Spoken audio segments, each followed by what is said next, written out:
Welcome everyone to this month's installment of the Intentional Success webinar series. We're going to talk about selling and delivering projects in customer terms. And it sounds like I've talked about this sort of thing before, and I have, but we're going to put a lot of things together for you. We're going to move the concept forward. If you've been following the progression, we talked about proposals and pricing last month. We are reframing how we present ourselves to our customers in this post-pandemic environment, making sure that we're capturing and retaining all of the value that we created during the pandemic period, and that we continue forward as highly profitable, highly scalable organizations, which means there's lots of little things that we've got to learn how to do better, and today is certainly one of them. I'm Tom Stimson. I'm president of the Stimson Group. I've been consulting now for over 40 years, and I had to practice saying that, I kid you not. For over 40 years, I got my first professional full-time job in live events about this time in 1982, but I'd been doing, stagehand work for years before that. So I've been doing professional live events a lot longer than 4 decades, but let's just don't go there. We'll just deal with the full-time work. Right. If you are new, welcome. I'm so glad to have you here. This is being recorded, and I always check right now to make sure that I am not lying. Nope, I'm still recording. And you're going to have access to the replay later today. You will get an email to remind you of where to find all that. So say hello in the chat. Let us know where you're coming from. Hey, Randy from Toronto. Say hello, get to meet some of the folks. There's probably some folks on here you really need to know. This is a great time to, ping them. Questions, put them in the Q&A box. Ask a question anytime you want, right? Post that thing up there. I will find it. I don't always get a chance to see the chat, but Q&A box I pay attention to, and we'll get that going. So, all right. So let's talk about selling a project in customer terms. The main reason we're having this conversation is because it is changed. It is different. There's a lot of rental speak that's still bouncing around in our industry. So usually something triggers me when I come up with a webinar topic, and it's often, some challenges that I'm seeing in my clients while they're trying to make an evolution, questions that I get from prospects, emails that people send me.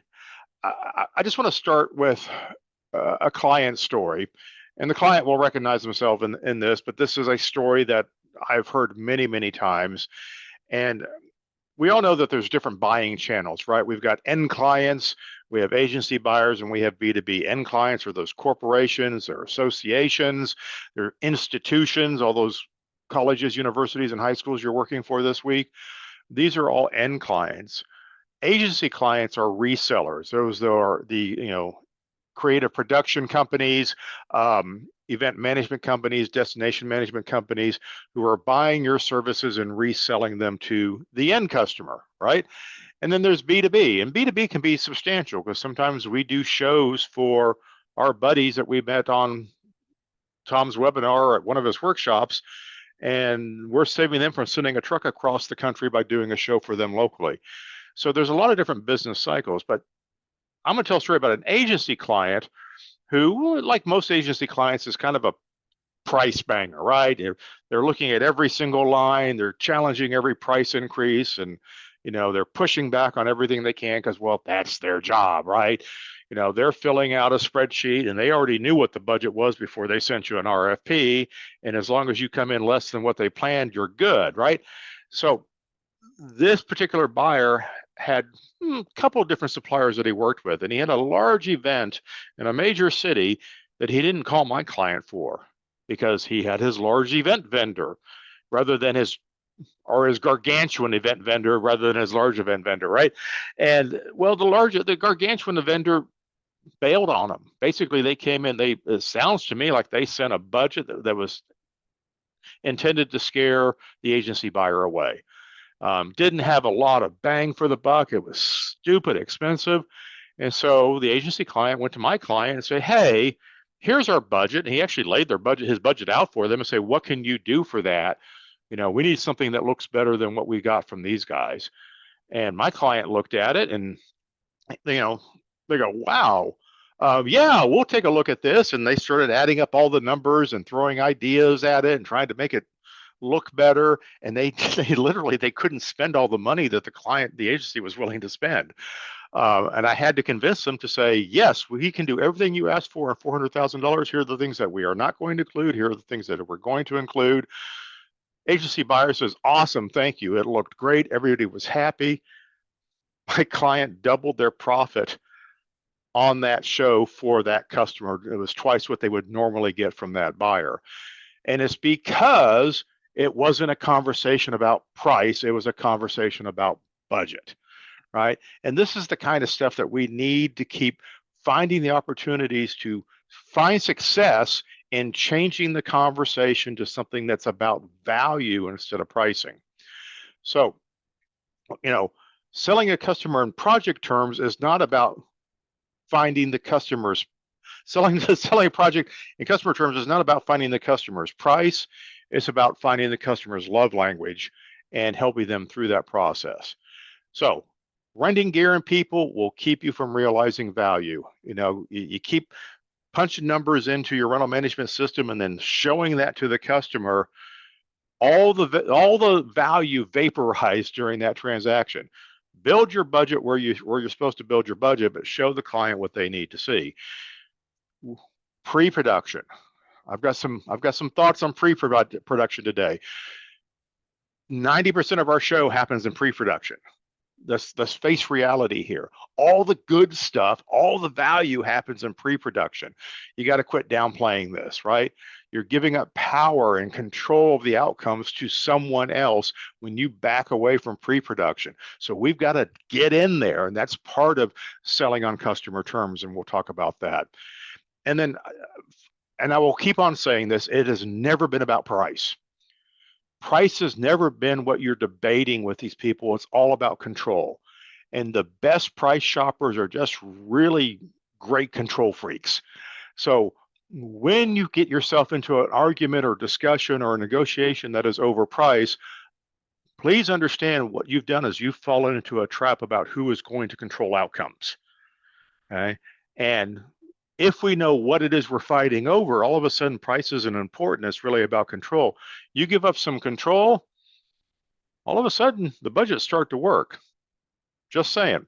So that's why we're having this webinar today. We need to ditch some baggage, right? There's a lot of things that we do to make jobs harder than they actually need to be. We have a lot of defense mechanisms because we're afraid something will be hard. And this is something that I hear a lot in production meetings and sales meetings and ops meetings and team meetings. So I want to address this before we get into some of the things that I'm going to talk about, because we got to get it out of the way. Urgency, fear, and anxiety. Urgency, fear, and anxiety permeate so many of your organizations. It drives so much of your decision making or non-decision making, right? And we need to come to grips with this, right? Urgency generally comes from anxiety. Very rarely is something actually urgent. It's important, right? But anxiety comes from, fear of the unknown. So if urgency comes from anxiety, and most urgency is unnecessary, your anxiety is coming from the things that you don't know, and we want to control the things that we don't know and make them knowable or avoid them altogether. However, there's not a problem you guys can't solve. I mean, I hear it over and over and over again. That's why I love our industry. No one in my recent memory, and my memory's fading, but I can remember a pretty long way back, none of you ever come to me and say, we had this problem come up and we failed, we couldn't do anything about it. No, you always solved it, right? So your fear of the unknown is pretty unfounded because you're pretty talented at solving problems, right? So you can do all of these things. So remember that when you're feeling anxious, when you're feeling fearful, or you're finding that there's an unfounded sense of urgency going on around you, you guys have some mad skills. You're going to take care of it. Everything's going to be okay. Which leads me to a line in the sand I'm going to draw. And I would like as many of you as possible to eliminate the words last minute from your vocabulary. It's killing you. There is no such thing as last minute. There is only yes or no. Oh, this last minute request came in. This last minute request is 2 weeks before the show. Can you do it? Yes. Then it's not last minute. Hello? There's only yes or no. So if you say no, there is no last minute because you said no and we're not doing it. If you said yes, it's not last minute because you have time to do it. Get rid of last minute. You guys are throwing it around there. You're using it like a bludgeon to try and keep things from happening that you actually want to happen. And what I'm talking about happening is change. You want changes. Changes are what we do for a living. I've been doing shows since I was 8 years old, right? Change is normal, okay? And if you understand that change is normal, then you no longer need to use phrases like, hey, heads up, I got a meeting with the client today, there's gonna be changes on the show. I don't need a heads up for that. That's a waste of your energy and my brain space. It's going to dial up my urgency and my fear and my anxiety for no reason whatsoever, because whatever changes come out of that meeting is just the new normal. We make the changes and we move on. You'll be fine. Quit worrying about it. Quit making it a run-up. Corollary to that is the phrase, I don't know, right? Well, is the client going to want to do this addition? I don't know. There is no I don't know. At this time, that addition has not been made. That's not I don't know. The decision has been made. The decision we're working with right now is the client has not approved that upgrade. Move on. Well, we need to find out where it's getting to be really last minute. No, it's not. So don't say I don't know. Say the plan that's in the system right now is what we're going with. Okay, it's not going to change, is it? Of course it's going to change. Don't ever ask me again, is it not? Tell me it's not going to change. Of course it's going to change, right? Deadlines, milestones, ultimatums, threats will not stop changes. But we can do something to depower changes so that they are not disruptive. And it's all in language and it's all in mindset.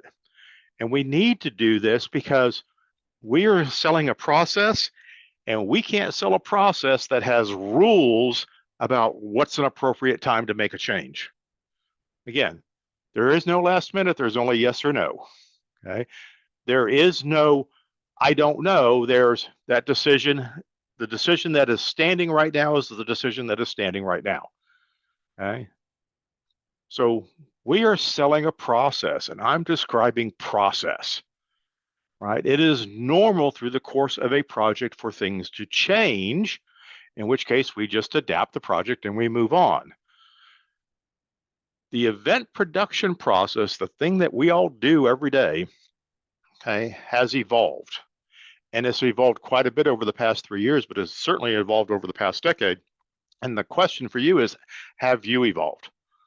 Okay, are you doing the things to change the way you work so that you can fit into this space?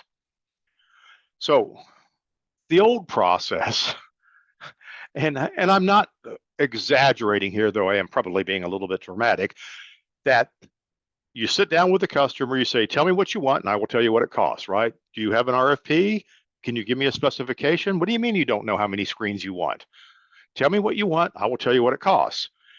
The client finally tells you what they want, you give them a price, and then something changes and you freak out and you say, you want to change something? That messes up everything. Oh my God, do you even know what you are doing? Your ops people are saying that. They're saying it about you, and sales is saying it about the customer, because, oh my God, we signed this job 6 weeks ago and the job's in 2 weeks and now they're making changes.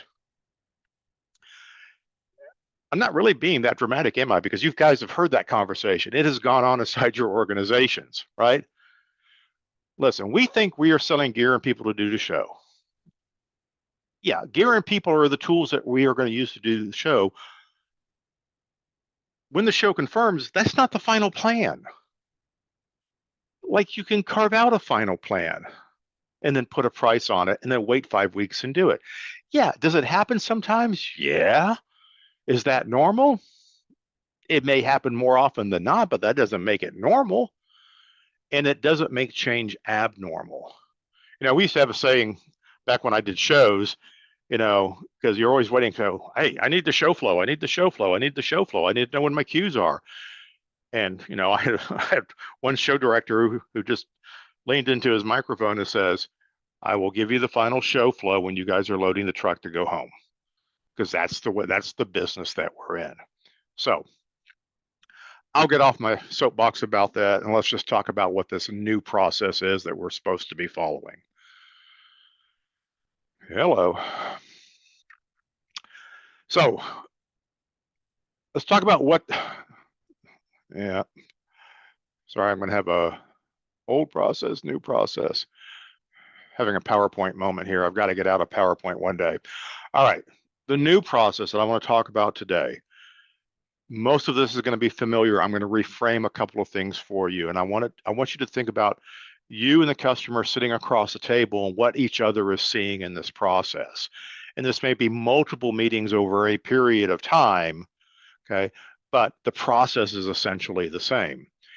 You start off with some sort of discovery meeting. You may be working off a RFP document, or you may be sitting down and talking about concepts or whatever, but you go through a discovery process. The customer talks about what it is that they want to happen, and you learn more about the customer and they learn more about you. And that's how we get started. And that's great.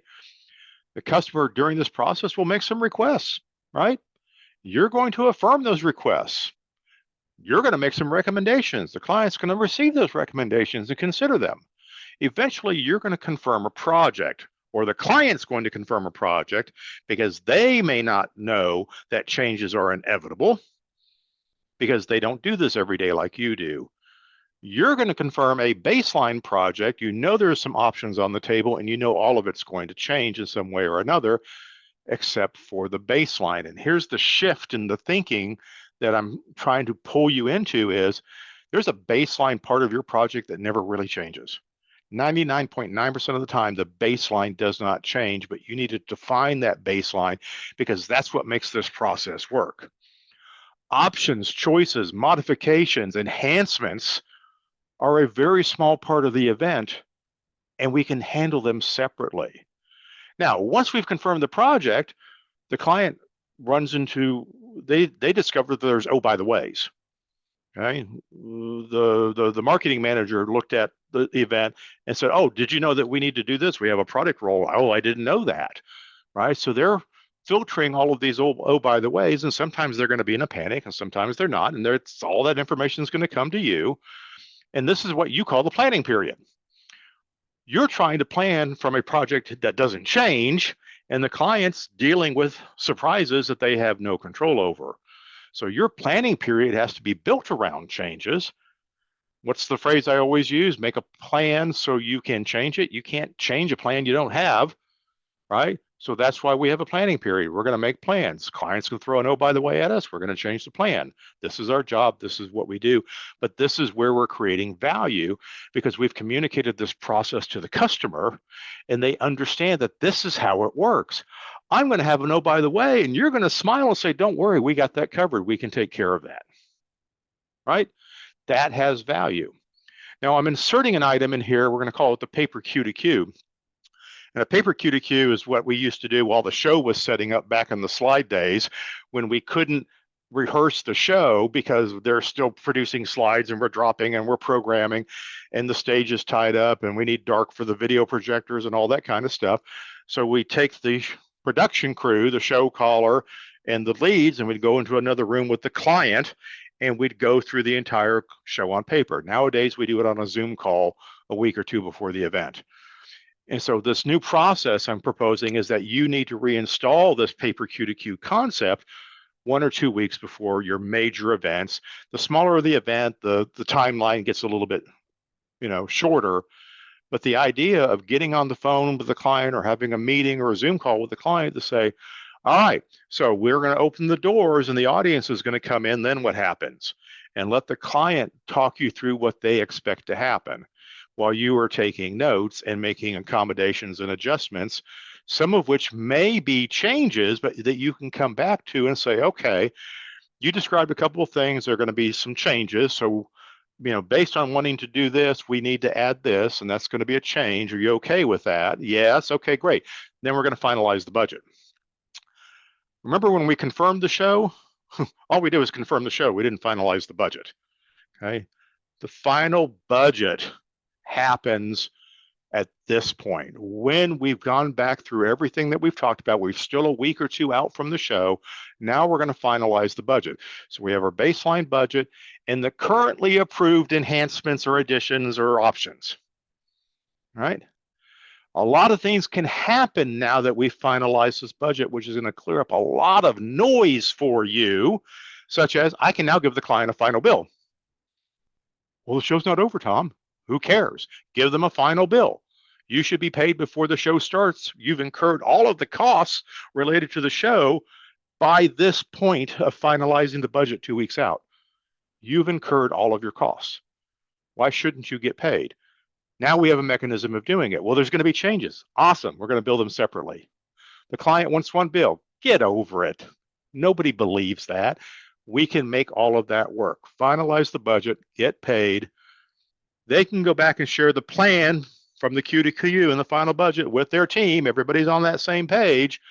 And now you go into your prep period, which is different from your planning period. Now we can start prepping the show, right? We can start, scrubbing orders and worrying about the technology and working on the little details that we didn't have to confirm earlier, right? Then you do the event. Great. Are there going to be changes? Of course there are. As soon as the job is over, the client's going to go on vacation. So you're going to do everything you can to sort out the changes in the final billing before they leave on vacation. I recommend no more than 72 hours, but you can probably do it in 24. Now you're buttoned up. And oh, by the way, the changes are minor. It's $1,500 worth of changes. Clients go, hey, I'll sign that. I'm going on vacation, right? Look at the differences in this process from what you've been doing and get those moments there, right?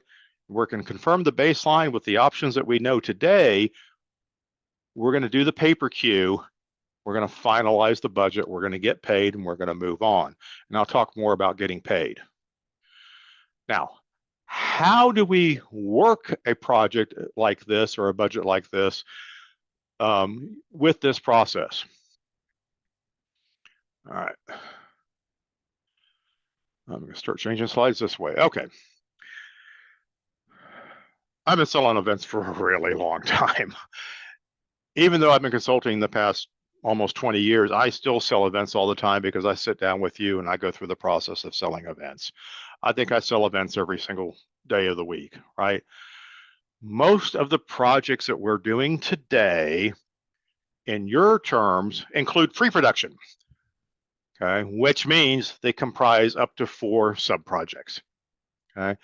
So let's get an understanding of what these sub-projects are because that's going to dramatically affect how we create value, right? So creative and technical design, okay? That is a sub-project. Content production and technical planning, those are 2 parallel sub-projects. On-site execution is a sub-project. The last minute changes is another project. And we can spell all of those out when we're selling to the customer, creating a proposal, and we'll get to all of that in just a minute. What's important in all of this is to sell the event timeline. Timelines are very important, and we skip over that because back in the day, 4 years ago, our timeline was, yeah, we can do your show in 6 weeks. We get the budget approved and we don't think about it for 6 weeks because that's when the show is, right? And then the pandemic hit and we found out that there's all this other stuff that happens before a show that the client needed us to do, and we can make a ton of money off of that. So that event timeline is much longer than we really think it is. And there's a lot of great steps in there to create value if you sell to them, if you speak about them, if you help the client understand why the timeline works this way, because then they will see the benefits of it.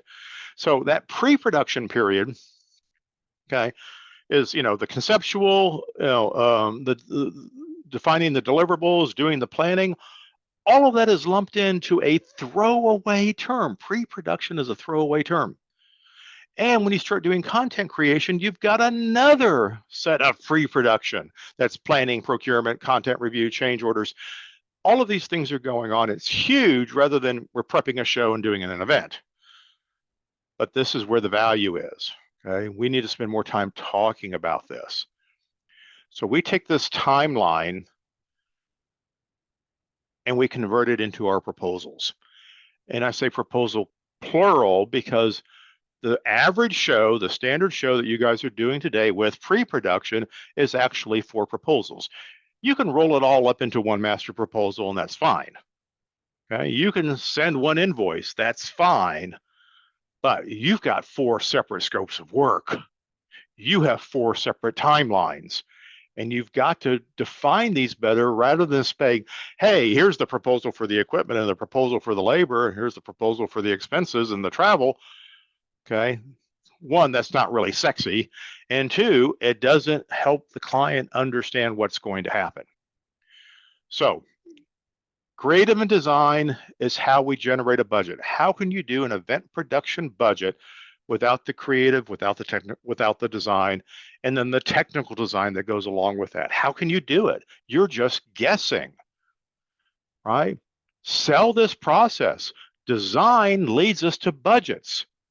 Design will help us define what the next deliverables are. Design, creative and design will help us understand how much content production is involved, how much event production is involved, and it'll give us an idea of how much change order energy is going to get sucked up while we're on show site, right? Your timeline tells you that there are multiple things that you are putting together for your customer. So let's build a budget a little bit better. Let me pause here through this question. Okay, hey Dave, great question. So Dave asked, if last minute, means upsetting the apple cart. I mean, literally, somebody at the door requesting something that affects productivity. Is it okay to charge extra for that? Well, my answer is as simple as yes at a cost, or no, we cannot. Yes, it can be that way, but the fact is, why is it upsetting the apple cart? Okay, why is it messing up productivity? Why isn't it normal? Because it is normal. It does happen all the time. So if the answer to last minute is yes or no, yes, we can do that. No, we can't. Okay, that's a decision you make. Companies that are prepared to manage last minute gracefully are going to have much happier customers than people who act like it's a big deal. Because if you can do it, it's not last minute. Okay, it's just a request that you had time to serve. Right? So the idea of last minute means that we're going to inflict punishment on someone. It's a pejorative. Last minute is a pejorative. We're assigning a pejorative terminology to a customer request. How does that going to make the customer feel? It's okay for the customer to say, hey, I know this is last minute, but we'd like to do this. It's great for you to say, awesome, we can handle that. Let me get the cost for you. Okay. Then you can go out to the shop and say, hey, don't change anything about what you're pulling, but add these things. Instead of walking out into the warehouse and say, stop what you're pulling, everything's changed, we just need to add these things. So when I say get rid of the idea of last minute in your culture, I'm trying to eliminate that unfortunate presentation of normal that happens all the time at the threshold between the sales conversation, walking out into the warehouse, sticking their head out the door saying, hey guys, this has changed. No, it's just an addition. It's just a big deal. No big deal. We do it all the time. So yeah, I'm being pretty drastic about this. Eliminate last minute from your world. And as Stephen just commented, yes, we work in a 24/7, 365 business. Changing last minute are normal and should not be a surprise or a barrier.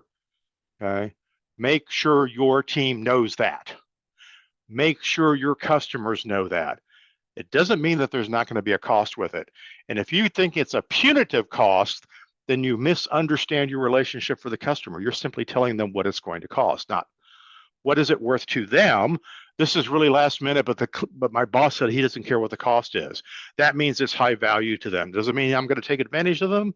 No, I'm not advocating that you take advantage of them. I'm advocating that you take a hard look at the situation going, well, to be realistic, I'm going to have to get this from Encore rather than putting it on the truck. They're going to charge me $3,000. I would have charged it $1,500, but I don't have truck space. So I'm going to take the $3,000 bill from Encore. I'm going to add a 33% handling fee to it. Tell the client that it's going to cost $4,000, but we got it taken care of. And I don't even need to walk out into the warehouse now and upset the apple cart. So building a better budget. Baseline, baseline, baseline, baseline. You need a baseline project budget. Okay, this is the minimum required. Now, when people say, well, we know they have this show coming up, but we don't know what we need. Well, that's BS, isn't it? You do know what you need. You know what 90% of the show is. You've done the show before. We know what's coming up. You haven't had a conversation with the client to confirm this is exactly as the same as last year. You know 90% of what you need to know.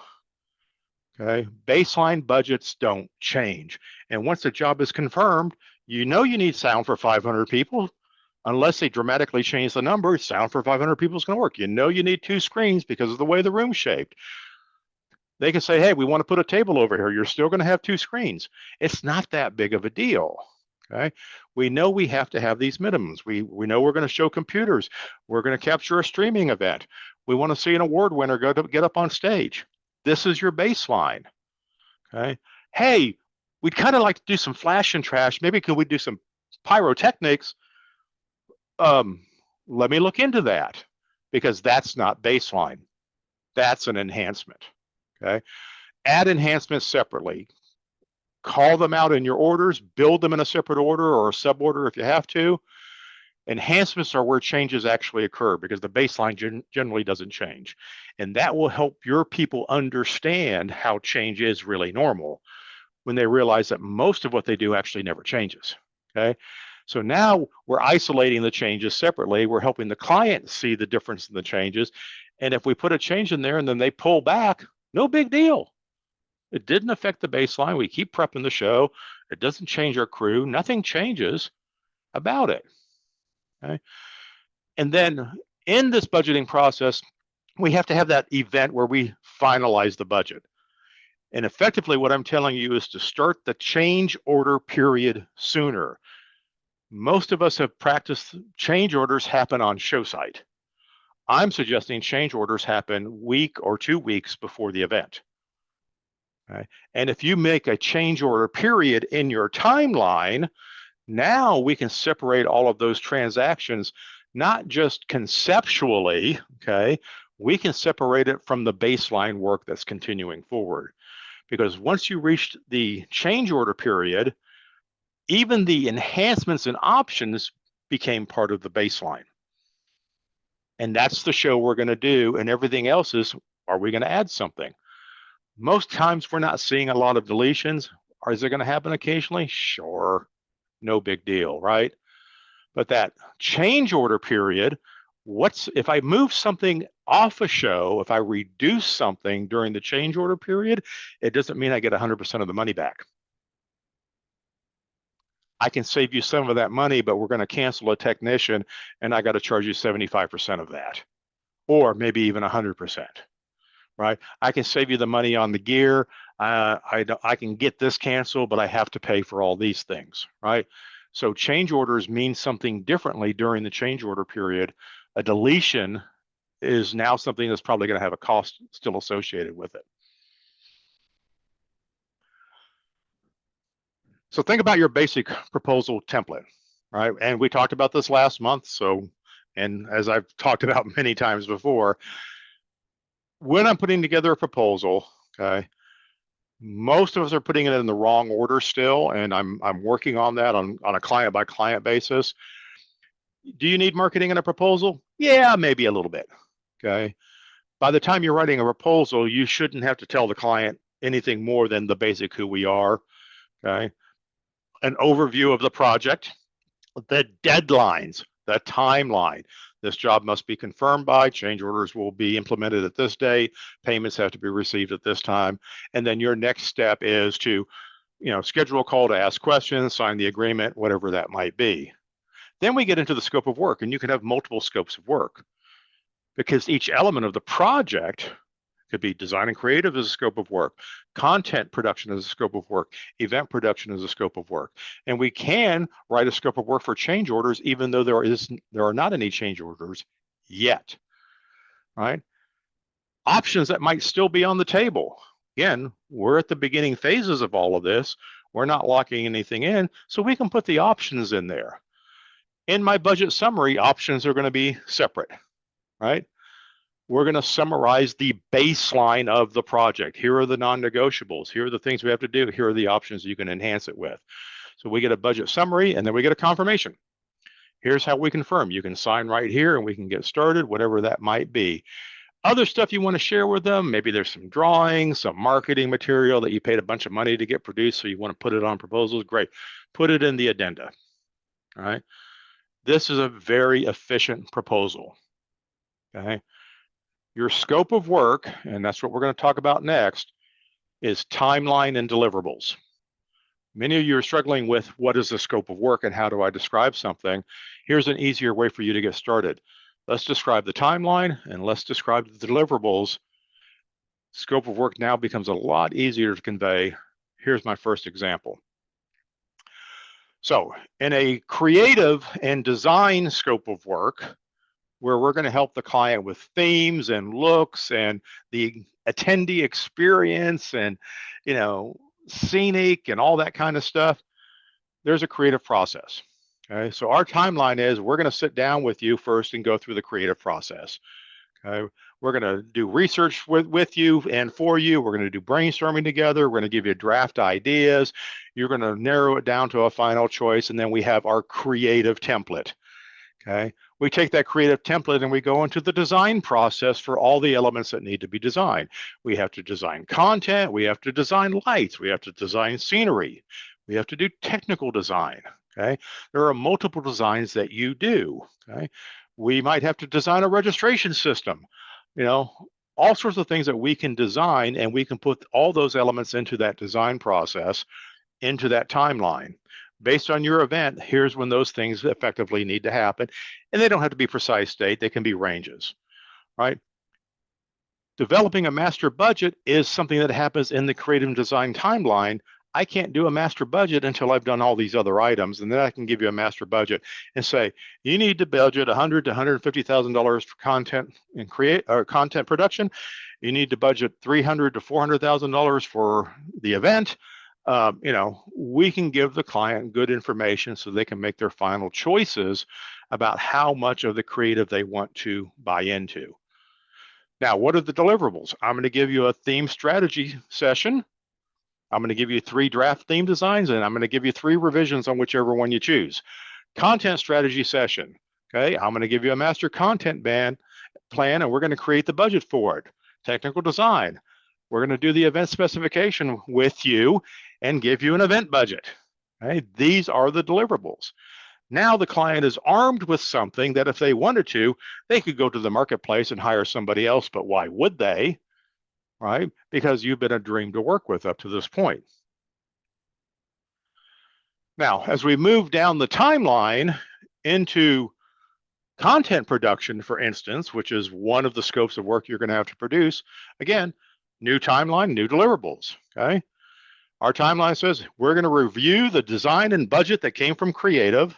Never mind, it might be the same people, or you sit across from them in the desk pool, okay? We're going to review the design and budget. We're going to clarify, we're going to change, we're going to prioritize, ask questions, make some recommendations to make it work better. We're going to develop the creation timeline, this content development timeline, tell you what meetings, updates, target schedules, when do approvals need to happen so the client understands what that experience is. And then that timeline includes the sign off for each of the major deliverables. And oh, by the way, the change orders, remember, all of this is leading up to that same change order period, but you can have change orders before then by making additions to a baseline, right? Deliverables, rendering storyboards, test images, just list out the deliverables that would come with this. Very often you're going to find this is stuff you were doing already and you never charged the client for it. They just thought it was included. Maybe they knew they were paying for it, like the free car mats in your new car, but now we're putting value to it by showing them how it all integrates. Your deliverables are the media, if you're doing content, and then one of your deliverables in this process is change order management. Because there are going to be changes, we want to make that transparent. We want to make that easy. We want the client to understand what they're changing and what it's going to cost. That has value to the customer. It has value to you, yet many of us just skip over this. It's very important in this selling process that you make change orders. Remember, change is normal. Therefore, change order management is something that you have to include in every one of your projects. So event, same process. Here's the event. Here's our traditional world, right? Again, we're going to review the request with the client, get the clarifications, changes, priorities, make suggestions. We're going to develop a timeline. Okay.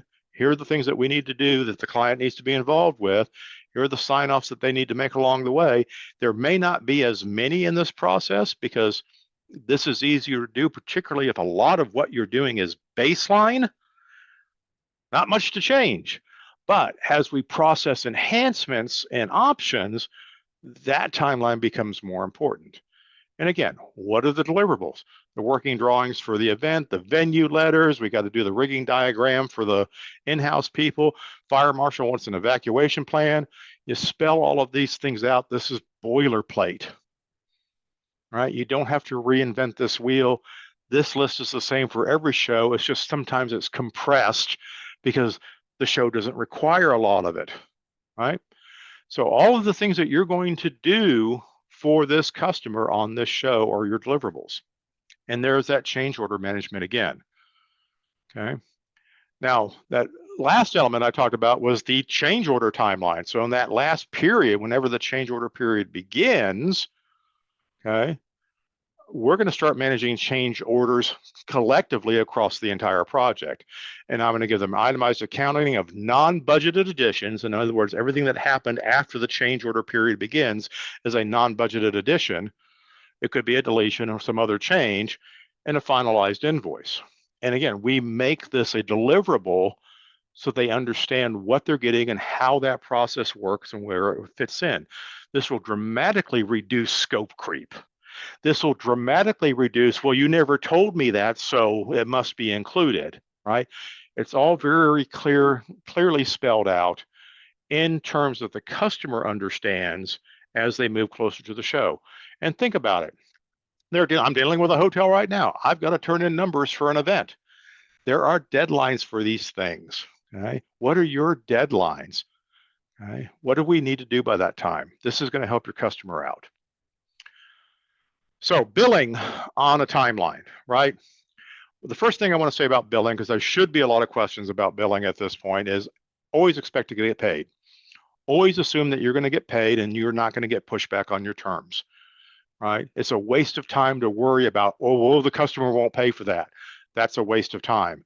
Expect to get paid.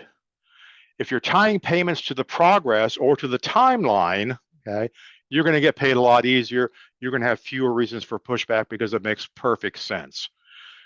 I'm going to draw a few more lines in the sand for you, right? Creative and content design should be 100% paid by the change order period because that is conceptual. You are done with that. You've been through that timeline and process. You could have done this months before the event, so maybe you get paid even earlier. But at a minimum, by the time you get to the change order period, you've got a reason to collect on every single bill. Content that you're producing, okay? Even though you have not finished all the content, you can get paid 100% because you've incurred 100% of the cost. And that's what customers need to understand. That's what your team needs to understand. You are committed to 100% of the cost. You should be getting paid, right? Customers get this, right? They know that if they're going to get a new floor installed in their house and the contractor has to deliver wood that's going to sit for 2 weeks while it gets acclimated, that they have to pay for that wood, even though it has not been installed because the contractor has incurred the cost, right? So you've incurred all of your costs. Everything's pretty much guaranteed at this point. You can't pull anybody off the job and not pay them. You can't cancel an airline ticket without eating 80% of the fee. There's all sorts of things that you have to do. And the event, 100% paid by the change order period. Baseline's confirmed. This is the job we're going to do. I've committed all of my expenses. Now, change order period becomes very, very clear. And that can be due on receipt. You can even set up a credit card authorization. So all the client has to do is give you a thumbs up and you can process the payment, because it's not going to be a huge sum of money. And if it is, that change management process is going to be extremely valuable to both you and your client. Now, put that on the table, negotiate from there, okay? Because you've incurred all of your costs by the change order period, you deserve to get paid. So this is a very different process. It's a different way of looking at things. It's been a lot of fun to put together. I'm looking forward to your questions. So start getting those in there. And I see a couple have already come up. We'll get some more answered here in just a minute. Speaking of events, okay, I've got a master class on June 13th in Orlando. I have 2 seats left. If you would like to attend this event, contact me immediately. Tomorrow they're gone. Tomorrow I'm turning in numbers. I'm not going to put other people in there. This is the last chance. So if you've been thinking about this, I've had one person back out and I had 1 seat left over. I have 2 seats. Okay. Reach out to me. This is fantastic. We've got 28 confirmed attendees, beautiful venue, fantastic content, guest speakers, fabulous networking, and some extremely valuable information that's going to help you make money for years to come. Many of you on this call are already attending. Can't wait to see you guys in person. The rest of you need to get with me as soon as this thing is over. Okay. Yeah, who's got a new podcast? Well, actually, the 4th episode goes live tomorrow, so it's becoming less new every week. But I'm having fun doing these. We'll do some more tomorrow. I'm interviewing a great old friend. You'll get an email reminder, because if you're on this call, you're a subscriber, so you're going to hear about it. Remember, if you're a podcast person, you know the drill, right? Please subscribe to the podcast and put it in your library. Please rate it, okay? Please comment or anything you can. Please send me your ideas, right? There's a whole generation of people out there who would rather listen to a podcast than listen to my webinars or read anything I write. Here it is. And there's information in these podcasts that you're not getting anywhere else. You're getting the backstory on a lot of the stuff that I talk about in my workshops, in my webinars, and my blog posts. Intentional Success Network. Every webinar that I can remember making is on that website. You can go back and look at anything. If you want to go back and find the webinar I did on the basic proposal template last fall, it's on there. You can go find it. So please do that. And questions coming. Thank you. I'm a business consultant. It's not always clear to folks what I do. I do business assessments. That's a great place to start, figure out where you are. I help people with strategy and road mapping, right? This is the creative front end of what we do. I do a lot of implementation advice. Most of my clients have been with me for years, and we're constantly working on getting to the next level. And we're constantly working on implementation based on roadmaps that we created years ago, but we may have updated recently. But I also do management coaching. So if you're a small business, you don't have a large management team, and you want help getting to the next level, I do management coaching, one-on-one. We make a lot of progress. And I have peer groups as well available for people in management coaching. So you want to find out more, it doesn't hurt to have a conversation. I love to chat with you. You're not wasting my time. If you just want to chat about this, I'll learn about you, you learn about me. I have another friend in the industry. Whether we do business or not doesn't really matter. Follow the process. There's no downside to this at all. So let's talk. Next webinar. As I listen to the news every day, and I'm listening to all this stuff in the U.S. about approving the debt limit and all that sort of thing, economic downturn, impending recession, all of this noise, it's probably time to talk about it, right? I'm talking to folks who are more and more nervous about all of this. So next month's webinar is really going to really be about how to prepare for an economic downturn, because it is the healthy thing to do. Whether it happens or not, there is no downside for taking a look at it, making some preparations, making some adjustments, and being aware of what signs to watch for.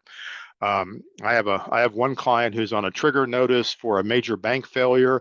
If there's a major bank failure, we're immediately going to pull back on some strategic initiatives that we have in play that are going to have some pretty high costs, because we think it will dramatically affect the channels that they work in, right?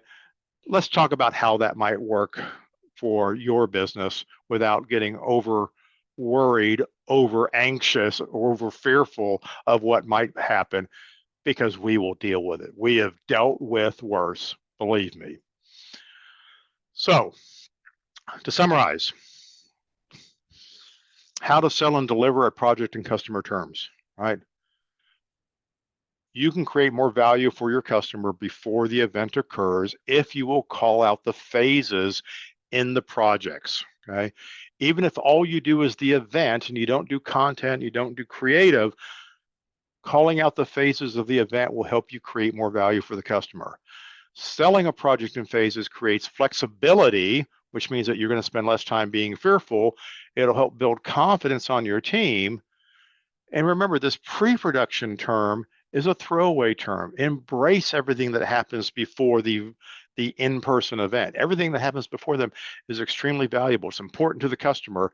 Make it important for you. Selling in phases will help you with that. So you're going to capture more value by building a project budget instead of just taking an order and adding up equipment and people, right? We're also going to reduce over delivery, okay? Because project phases do a better job of defining what has been done up to this point and when are changes actually occurring, okay? And then baseline budgets. Oh, thank goodness for baseline budgets. This will help you and your team feel less traumatized by changes, because 90% of your job will never change. Embrace the baseline budget. It's going to help you operationally, because baselines have boilerplate scopes of work that gives you a boilerplate operational order systems that you're going to pull. That means that you can package things the same way consistently, because you're not having to customize every job, which has always been your goal. So let's not sell the jobs as customized. Let's sell that baseline, let that consistency play all the way through. It'll streamline your operations. It's going to make your life a lot less traumatic. Change is what you manage, right? It has value, okay? Manage that value. So that kind of brings us to the questions. Let's see what we've got here in terms of questions. Anyone? I'm going to stop sharing the screen because you don't need to look at that piece of it.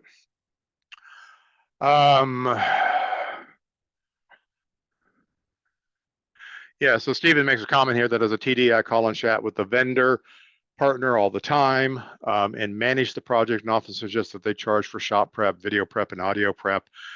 Yeah, all of these things have value, and when you start projecting the neediness of, oh, that's more work, or oh, the client's, I didn't charge the client for that, that makes other people's jobs hard. And it makes other people in the production change, whether they're the production agency or a contractor that they've hired, or other contractors that are working with you on the job. All that noise just makes it harder for them to do their work. So getting rid of that noise and making sure that you're capturing the value that you need to capture is great. Another question here, Tom, most of our shows are event production only, and while I love the idea of having a separate proposal from our inventory-based ordering system, I don't know how to add so much more time to the process. At what scale is it worth it? All right, it's already worth it, Joe. The idea that it adds time to the process kind of boggles me, because if you think that you can build your order in your rental management system, hit print, it goes to a Word document, I hope, and you're not just sending them a rental order out of there, but going to a Word document. All I'm suggesting is take that Word document and add some words to it. That's what it's there for. But I will also argue that most of what comes out of your inventory ordering system has no value to the customer in terms of what your proposal is. So unless you line mute everything or group everything and collapse everything, what's coming out of your rental system has no value to the customer. right? So it's not that big of a deal. In fact, most of my clients who do this have a proposal template. They simply look into the rental management system and say, budgets. Okay, event budget, $72,600. They use the standard proposal template. So the resistance that I hear in this kind of a question, not you personally, but this kind of a question, is that we think there's value in our rental management system to the customer, and there is not. Ask them. Okay. It doesn't take that much more time. And since most of your proposal is boilerplate, once you've done 10 proposals, you have written all the scope of works you're ever going to need. You've written all the timelines. All you're going to have to do is change some dates or week counts. Okay. It's all done. You're just cut and paste. And matter of fact, half your shows are the same show. You're going to be using the same proposal over and over again. So until you get into it, you don't realize how much you're reinventing the wheel by building the order in your rental management system. And hopefully you're using groups and sets of things to make that process go more quickly. The same thing works when you're actually writing a proposal. So at what scale is it worth it? It's worth it the minute you have a customer who is not a transactional customer. Any of your customers who are not B2B buyers or penny pitching agency buyers, everybody else wants you to not send them a rental proposal. There you go. All right. We're just about out of time anyway. Thank you guys so much for being here. I'm glad all you folks have joined us. When will my book be an audiobook? Yeah, it's on an upcoming marketing call. It's more work than I want to do right now, but please read the book. It doesn't take that long to read. Demand is still in print. By the way, it is still relevant. We did a very careful review of it recently to see if anything has changed with the advent of our post-pandemic world, with the advent of artificial intelligence getting into the marketing world. Everything about the demand book is still pretty solid. We can't find any revisions that we want to introduce. So I do encourage you to read it. It'll give you a good baseline understanding of how you can do digital marketing for your company. And digital marketing is going to be much more important. Those email addresses that you're collecting are much more valuable than all the likes you could ever get on social media, because you own nothing on social media. Get people to open up your email in their email. Now you've got something valuable, and that's what digital marketing is about. So thanks everybody for being here. I look forward to chatting with you one-on-one. If you're coming to InfoComm, let me know. Let's hook up. We'll see you again soon.